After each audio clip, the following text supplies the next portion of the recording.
Delhi Rau's IAS study circle ദുരന്തത്തിൽ BJP മാർച്ചിൽ സംഘർഷം. ബാരിക്കേഡ് മറികടക്കാൻ ശ്രമിച്ച പ്രവർത്തകർക്ക് നേരെ പോലീസ് ജലപീരങ്കി പ്രയോഗിച്ചു. അതിനിടെ സമരം ചെയ്യുന്ന വിദ്യാർത്ഥികൾക്ക് പിന്തുണയുമായി JNU വിദ്യാർത്ഥി യൂണിയൻ നേതാക്കൾ എത്തി. നേതാക്കൾക്കെതിരെ വിദ്യാർത്ഥികൾ ഗോ ബാക്ക് വിളിച്ചു.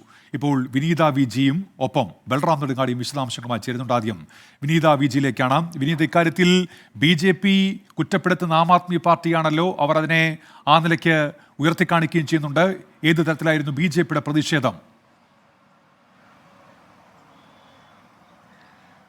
തീർച്ചയായും ഉന്മേഷ്, ഈ ഒരു അപകടവുമായി ബന്ധപ്പെട്ട പരസ്പരം പഴിചാരുകയും പരസ്പരം പ്രതിഷേധവുമായി രംഗത്തെത്തുകയും ചെയ്യുന്നൊരു സാഹചര്യമാണ് നമുക്ക് കാണാൻ കഴിയുന്നത്. ഇന്ന് രാവിലെ തന്നെ ഈ ഗവർണർക്കെതിരെയൊക്കെ ആം ആദ്മി പാർട്ടി പ്രതിഷേധം പ്രഖ്യാപിച്ചിട്ടുണ്ടായിരുന്നു.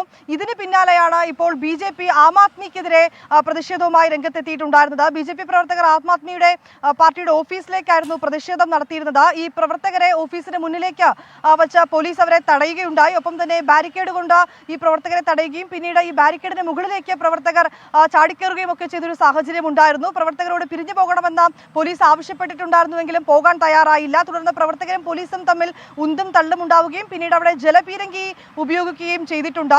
ഈ പാർട്ടി ആം ആദ്മി പാർട്ടിയുടെ ഭാഗത്ത് നിന്ന്, അതായത് സർക്കാരിന്റെ ഭാഗത്ത് നിന്നൊക്കെ ഗുരുതരമായിട്ടുള്ള വീഴ്ച ഈ വിഷയത്തിൽ ഉണ്ടായിട്ടുണ്ട് എന്നാണ് BJP പ്രവർത്തകരെ ഒക്കെ തന്നെ ചൂണ്ടിക്കാണിക്കുന്നത്. നേരത്തെ തന്നെ ഡൽഹി കോർപ്പറേഷനെതിരെയൊക്കെ ചില ആരോപണങ്ങളൊക്കെ ഉയർന്നിട്ടുണ്ടായിരുന്നു. ഡൽഹി കോർപ്പറേഷൻ അധികൃതർക്ക് പിന്നീട് പോലീസ് നോട്ടീസ് അയക്കുന്ന ഒരു പശ്ചാത്തലവും ഉണ്ടായിരുന്നു. ഇതൊക്കെ മുൻനിർത്തിക്കൊണ്ടാണ് ഇപ്പോൾ പ്രതിഷേധവുമായി BJP പ്രവർത്തകരും എത്തിയിരിക്കുന്നത്. ഉന്മേഷ്, വിനീത VGയാണ് വിവരങ്ങൾ നൽകിയത്. ബൽറാം നെടുങ്ങാടി കൂടി ഇപ്പോൾ ചേരുന്നുണ്ട്. JNU വിദ്യാർത്ഥി യൂണിയൻ നേതാക്കൾ അവിടെ എത്തിയിരുന്നു. അതിന്റെ വിശദാംശങ്ങൾ ബൽറാം നൽകും. ബൽറാം, ഈ വിദ്യാർത്ഥി യൂണിയൻ നേതാക്കൾ എത്തിയപ്പോൾ എന്തായിരുന്നു അവിടെ പ്രതിഷേധിക്കുന്ന വിദ്യാർത്ഥികളുടെ നിലപാട്? എന്തൊക്കെയാണ് വിവരങ്ങൾ ബൽറാം?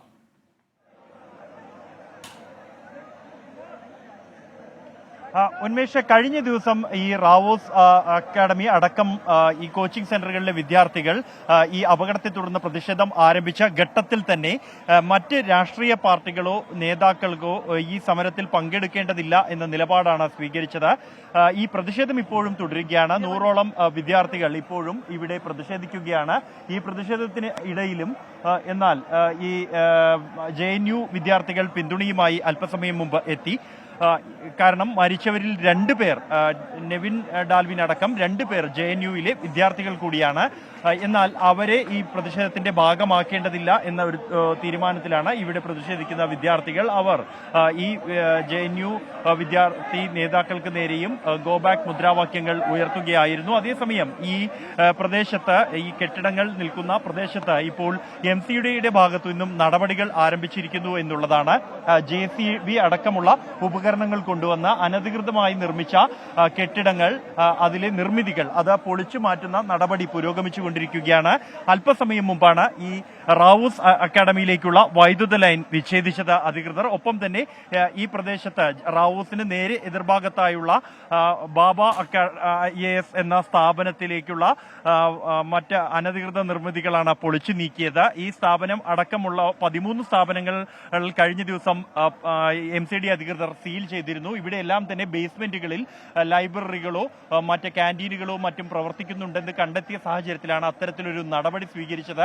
അതിന്റെ തുടർച്ചയായും കൂടാതെ ഈ റോഡിന്റെ വശങ്ങളിലുള്ള അഴുക്ക് ചാൽ മൂടുന്ന തരത്തിലാണ് മുകളിലുള്ള നിർമ്മാണ പ്രവർത്തികൾ ഈ സ്വകാര്യ കെട്ടിടങ്ങൾ നിർവഹിച്ചിരിക്കുന്നത്. അത് പൊളിച്ചു നീക്കുക എന്നുള്ളതാണ് പ്രാഥമികമായി ഇപ്പോൾ MCD അധികൃതർ നടത്തിയിരിക്കുന്ന നീക്കം എന്നുള്ളത്. ഇവിടെ ഈ അഴുക്കുചാലുകളിൽ ശരി ബൽറാം, ഏതായാലും അവിടെ ഇപ്പോൾ അനധികൃത നിർമ്മാണങ്ങൾ പൊളിച്ച് നീക്കാനുള്ള നടപടികൾ ആരംഭിച്ചു കഴിഞ്ഞിരിക്കുന്നു എന്നാണ് ബൽറാം നെടുങ്ങാടി അറിയിക്കുന്നത് ഡൽഹിയിൽ നിന്ന്.